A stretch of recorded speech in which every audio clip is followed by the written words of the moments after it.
Hello guys, ඉතින් මේ video එකේදී අපි කතා කරන්න බලාපොරොත්තු වෙන්නේ AWS පාවිච්චි කරලා කොහොමද අපේ Go CMS එක self host කරගන්නේ කියලා. ඉතින් මේ AWS කියන එක 2006 දී තමයි ලෝකෙට introduce වෙන්නේ.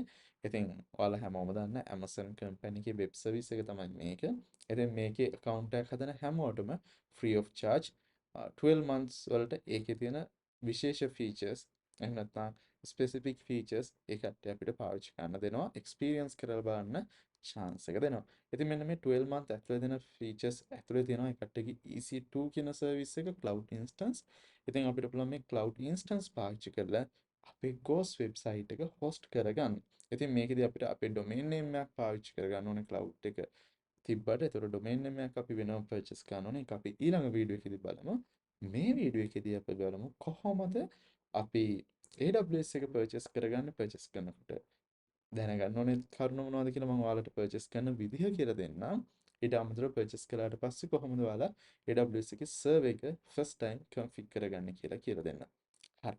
මුලින්ම ඔයාලා AWS free tier කියලා Google search කරන්න. මෙහෙම search කරපුවම ඔයාලා ad blocker පාවිච්චි කරන්න නැත්නම් ඔයාලට පාවිච්චි කරද්දි මෙන්න මේ විදිහට sponsored කියලා හෝ එහෙම නැතුණත් Amazon එකේ මේක තියෙන්න පුළුවන් නැත්නම් මේ විදිහට digital ocean වගේ තියෙනවා. ඒවෙන් අයින් වෙලා ඔයාලා පහළට ආපුවම මෙතන තියෙනවා aws.amazon.com free කියලා. ඒක ඇතුලේ තියෙනවා මෙන්න මේ විදිහට AWS free tier එක ගැන details. මේ තියෙන link එක. ඉතින් මේකෙදි free tier එකේ include වෙන්නේ මොනවද include වෙන්නේ නැත්තේ මොනවද කියලා ඔක්කොම විස්තර ටික බලන්න පුළුවන්. ඉතින් මේකෙදි අපිට වැදගත් වෙන්නේ මෙන්න මේ compute කියන category එක. ඉතින් මේ compute කියන category එකෙත් මෙන්න මේ 12 month free කියන එක පාවිච්චි කරන්න පුළුවන් මෙතෙන් ටික කියලා දාපුවම මේ තියෙන EC2 එකක් අපිට හම් වෙනවා මාස් එකට පැය 750 free පාවිච්චි කරන්න. ඉතින් මේකෙදි ඒ කට්ටිය අපිට selected EC2 instance විතරයි දෙන්නේ. මේකෙදි අපිට සාමාන්‍යයෙන් දෙන්නේ T2 micro instance එක. T2 micro instance ඒ අදාළ region එකේ කියන්නේ යාලේ cloud service එකේ තියෙන region එකේ නැති වුණොත් අපිට පාවිච්චි කරන්න කට්ටිය T3 micro instance දෙනවා. ඉතින් අපි මේක අපේ console එකට log වුණාට පස්සේ ඒක free tier eligible ද නැද්ද කියලාත් පෙන්නනවා. ඒක නිසා අපිට confusion එකක් ඇති කරගන්න ඕනේ නැහැ. ඊට අමතරව තව ගොඩක් services තියෙනවා. ඒවා ගන්න පුළුවන්. ඔයාලට කරන්න තියෙන්නේ මෙන්න මෙතන create a free account කියන එක දෙන්න පුළුවන්. නැත්නම් මේ ඕනම තැනකින් aws.amazon.com හරි ඇවිල්ලා create a free account කියන එක දාලා account එකක් create කරන්න විතරයි. මේකෙදි හරිම simple විදිහට ඔයාලට account එකක් create කරගන්න පුළුවන්. ඔයාලගේ first name, last name, email address එකක් දීලා ඒකට verification code එකක් එනවා. ඒ code එක දෙන්න ඕනේ. ඊට පස්සේ මෙතන account name එකක් දෙන්න ඕනේ. ඊට පස්සේ ඔයාලගේ billing address එකක් දෙන්න ඕනේ. ඊට අමතරව ඔයාලගේ $1 available වෙන්න ඕනේ. $1 කියන්නේ ආසන්න වශයෙන් දැන් ලංකාවේ කෙනෙක්ට නම් රුපියල් 400ක් විතර තියෙන්න ඕනේ. මොකද $1 කියන එක සාමාන්‍ය CBSL එකේ selling rate එකට වගේ යන්නේ. කියන්නේ 330 කිව්වට 350ට 370ට උනත් යන්න පුළුවන්. ඒ නිසා රුපියල් 400ක් විතර තියෙන කාඩ් එකක් පාවිච්චි කරලා account එක verify කරගන්න ඕනේ. දෙක ඔයාලට පුළුවන් වෙනවා. පුළුවන් ඔයාලගේ phone number එක පාවිච්චි කරලත් ඒකට OTP එකක් එනවා. ඒකත් දාලා account එක verify කරගන්න. ඉතින් මේකෙදි මතක තියාගන්න ඕනේ AWS account එකක් හදනකොට ඔයාලා නිතර පාවිච්චි කරන බැංකු ගිණුමට අදාළව තියෙන debit හෝ credit card එකක් add කරන්න එපා. මේකට credit card නම් add කරන්නම එපා. debit card එකක් add කරනකොට නිතර පාවිච්චි කරන ඔයාලගේ salaries වෙන එහෙම නැත්නම් ඔයාලගේ නිතරම transaction වෙන account එකේ තියෙන එකක් දාන්න එපා. මොකද මේ cloud service එකක් ඔයාගේ අතින් වැරදීමකින් හරි cloud service එකේ අවශ්‍ය වෙන්නේ නැති feature එකක් අවශ්‍ය වෙන්නේ නැති service එකක් run වුණොත් ඒකට charge වෙනවා month end එකේදී. ඔයාගේ card එකකින් charge වෙනවා. even ඔයාගේ card එකේ සල්ලි තිබ්බේ නැති වුණොත් දවස් 14ක් 15ක් ගිහිල්ලා ඔයාගේ account එකට සල්ලි වැටුණත් charge වෙනවා. ඒක නිසා නිතර පාවිච්චි වෙන්නේ නැති account එකක් හෝ internet එකේ මේ දේවල් වලටම විතරක් කියලා වෙනම account එකක් හදාගෙන ඒකේ තියෙන card එක පාවිච්චි කරන්න. ඒක ඔයාලට මම පොඩි disclaimer එකක් විදිහට දුන්නේ. හරි. ඊට පස්සේ ඔයාලට පුළුවන් account එක හදාගන්න. account එක හදාගත්තට පස්සේ ඔයාලට සමහරක් වෙලාවට පැය කිහිපයක් ඉන්න වෙනවා activate කරගන්න. ඒ කියන්නේ එයාලා මේ වෙනවා අපිට email එකක් all features නම් active කියලා. ඒ වගේ ළඟ යන mail එකක් දෙන්නේ. අන්න ඊට පස්සේ තමයි ඔයාලට account එක පාවිච්චි කරන්න පුළුවන්. සමහරක් වෙලාවට instant active වෙන ඒවාත් තියෙනවා. එහෙම තියෙනවා. මෙතනදී මේ වීඩියෝ එකේදී මට step by step ගිහිලා account එකක් හදන්න බෑ. ඒකට හේතුව මම already accounts ගොඩක් හදලා තියෙනවා. ඉතින් ඒකට මේ වෙලාවේ මට account එකක් හදන්න අවශ්‍ය කරන phone number එකක් හෝ අලුත් card එකක් ඒ details මොකොත් නැහැ මං ගාව. right. ඔයාලට පුළුවන් මේ විදිහට account එක හදාගෙන එන්න. ආවට පස්සේ ඔයාලට පුළුවන්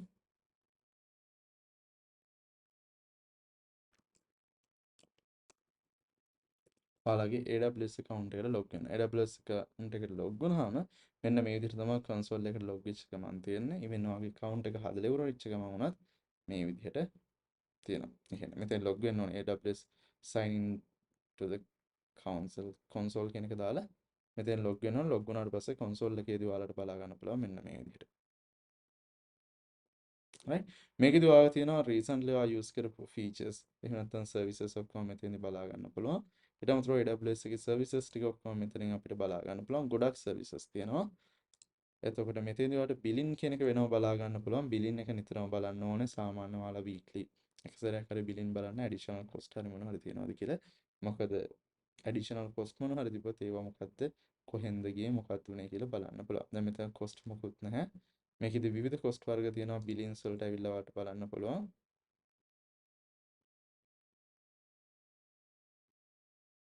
මෙතෙන්දි පෙන්නනවා total කොහමද ගිහින් තියෙන්නේ cost එකක් තියනවාද කියලා. මොකුත් මෙතන නැහැ දැනට මගේ. හරි. ඊට පස්සේ මට පුළුවන් මෙන්න මෙතනින් අපිට ඕන කරන සර්විස් එකට යන්න compute කියන එකට ඇවිල්ලා මෙතන EC2 කියන එක පාවිච්චි කරන්න පුළුවන්. private service.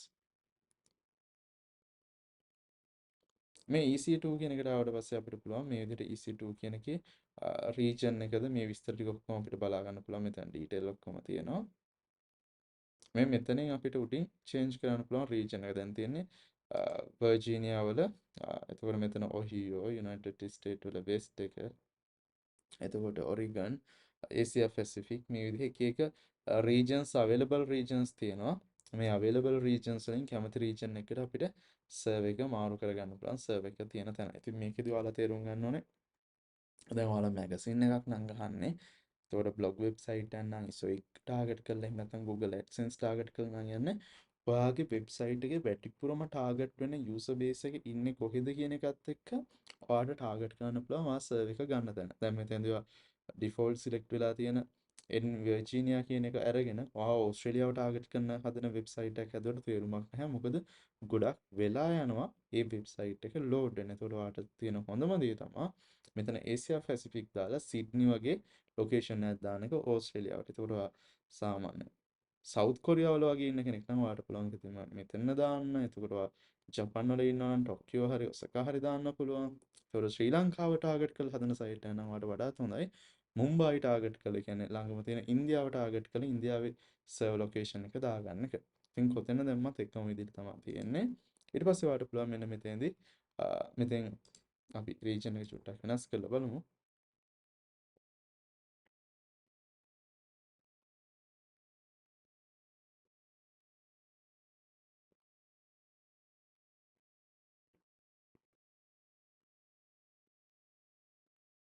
හරි. මෙතන රීජන් එක වෙනස් වුණා කියලා මේවා තියෙන මේ ඉන්ටර්ෆේස් එකම ලොකුට මුකුත් වෙනසක් වෙන්නේ නැහැ. මේ ඩීටේල්ස් වෙනස් වෙන්න පුළුවන්. ඒක සාමාන්‍යයි. ඊට පස්සේ බලමු මෙතනදී launch instance කියන එක ක්ලික් කරන්න ඔයාලට. launch instance කියන එක ක්ලික් කළාට පස්සේ ඔයාලට පුළුවන් මේ විදිහට launch an instance කියන details තියෙන page එක එනවා. ඉතින් මේකෙදි පුළුවන් අපිට අපේ instance එකේ name එක මෙතෙන් දෙන්න. ඉතින් මම මේකෙදි දෙන්නම් ghost videos කියලා වගේ. ඔයාලට video series එක ගන්න නිසා ඉතින් මේකෙදි ඔයාලට කැමති විදිහකට දේවල් ටික හදා ගන්න පුළුවන්. ඊට පස්සේ මෙතෙන්දී අපිට quickly මොකක්ද කරන්න කියලා දාගන්න පුළුවන්. මම මේකෙදි ubuntu කියන එක දානවා මේ විදිහට.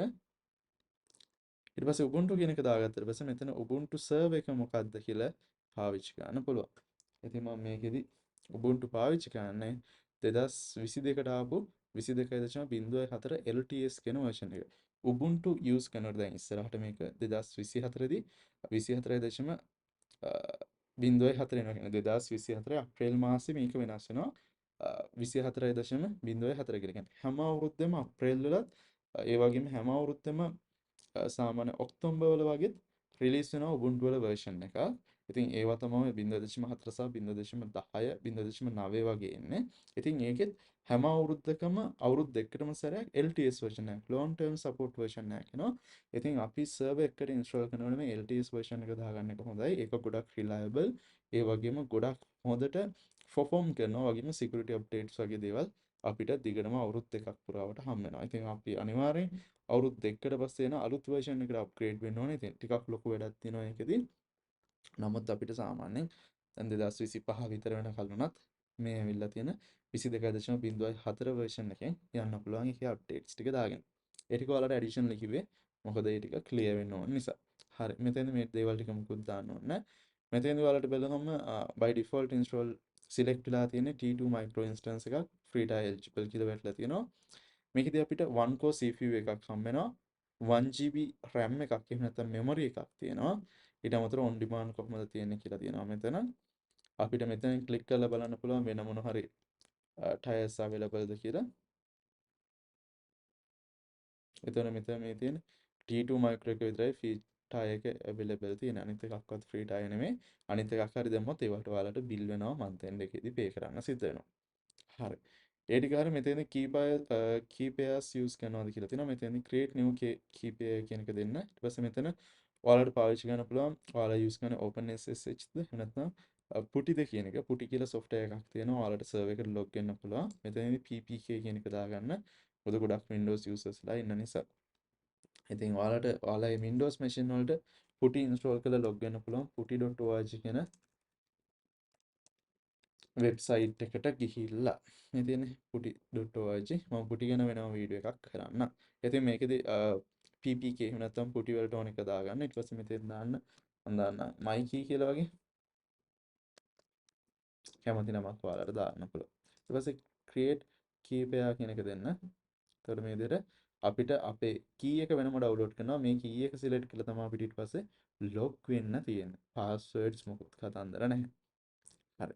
ඊට පස්සේ මෙතන firewall කතන්දරේ තියෙනවා. මේකෙදි ඔයාලා දෙන්න ඕනේ allow SSH traffic කියන එක දෙන්න ඕනේ. ඊට පස්සේ allow HTTPS HTTP කියන එකක් දෙන්න. පස්සේ අපි මේ HTTP කියන එකයි HTTP S කියන එක විතරක් තියලා මේක අයින් කරලා දාගන්න පුළුවන්. මේ ටික මෙහෙම දෙන්න. ඊට පස්සේ මෙතන storage එක config කරගන්න පුළුවන්. ඉතින් ඒතකොට මෙතන කියලා තියෙනවා free tier eligible يعني free tier customers ලාට 30GB වෙනකල් අපිට up කරගන්න පුළුවන් SSDs මේ විදිහට.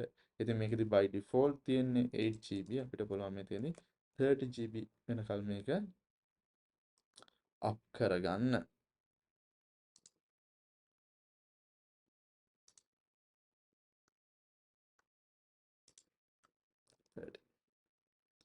30GB යනකල් යන්න පුළුවන්. ඊට පස්සේ ඒ data ටික ඔක්කොම encryptedද not encryptedද කියලාත් හදන්න පුළුවන්. ඉතින් මේකෙදි ඉතින් encryptedද not encryptedද කියලා තියන්නත් පුළුවන්. ඉතින් ඊට අමතරව මෙතන volume type එක අපිට ගන්නත් පුළුවන්. SSD තියෙනවා. ඊට අමතරව normal magnetic අනම්මනම් විස්තර ටිකක් තියෙනවා. ඒ මොකුත් දාන්න ඕනේ. මෙතන 30GB වගේ දාගන්න ඔයාලා. free type එක තියෙනවා. ඒ ඔක්කොමත් එක්ක ඔයාලට අවසානයේ පුළුවන් මෙතනදී launch instance කියන එක දාන්න. එතකොට ඔන්න ඔයාලගේ සර්වර් එක. කියන්නේ ඔයාලට මේ විදිහට AWS සර්වර් එක හරි ලේසියෙන් හදලා ඉවර කරගන්න පුළුවන්. ඉතින් මේ සර්වර් එක හදලා ඉවර කරගත්තට පස්සේ අපිට පුළුවන් ඊළඟට මේ සර්වර් එක step by step යන්න. දැන් මෙතන success කියලා ඉන්නේ සර්වර් එක හැදෙන්න initiate වෙන්න පටන් ගෙන තියෙනවා මේ instance එක. අපි මේ දවස් කියන්නේ instance කියලා. හරිද? ඉතින් මෙතනදී අපිට පුළුවන් view all instance කියන එක ක්ලික් කරලා අපේ instance page එකෙන් බලන්න පුළුවන් අපේ තියෙන instance ටික. ඉතින් මෙතනදී අපේ instance එකේ name එක තියෙනවා, instance එකේ state එක තියෙනවා, status check එක තියෙනවා, initialization කියලා තියෙන්නේ.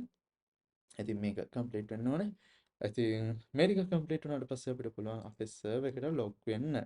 server එකට log වෙන්න ක්‍රම දෙකක් තියෙනවා. එකක් පුළුවන් අපිට කිසිම මහන්සියක් නැතුව AWS එකේ තියෙන web console එකෙන්ම log වෙන්නත් පුළුවන්. එහෙම නැත්නම් අපිට පුළුවන් පුටි වගේ software එකක් install කරගෙන යන්න. මෙතනදී අලුත් වචන ගොඩාක් ඔයාලට ඇහෙනවා ඇති. නිකන් සමහර කට්ටියට නිකන් no idea වෙන්න පුළුවන් මෙච්චර වචන ගොඩක් මොනවද කියලා. ඔයාලට කරන්න තියෙන මෙච්චරයි. ඔයාලගේ final target එක ඇවිල්ලා වෙබ්සයිට් එක හදාගන්න එකනේ ghost එකේ. මම කියන විදිහට step by step මේ දේවල් ටික follow කරන්න. එච්චරයි ඔයාලට කරන්න තියෙන්නේ. additional දේවල් තියෙනවා නම් ඊට පස්සේ ඔයාලට ඕන විදිහට search කරලා යන්න පුළුවන්. but initially ඔයාලට ghost video series එකේ බලලා ghost CMS එක උඩ දාගන්න ඕනේ. ඒක හදාගන්න install කරගන්නනේ. ඒ ටික කරගන්න පුළුවන්. මම මේ කියන දේවල් ටික බලලා තේරුම් අරගෙන පුළුවන් ප්‍රමාණයක් step by step follow කරන් යන්න. ඔයාලට පුළුවන්. ඔයාලගේ Ghost CMS එකත් එක්ක තියෙන වෙබ්සයිට් එක ගොඩ දාගන්න.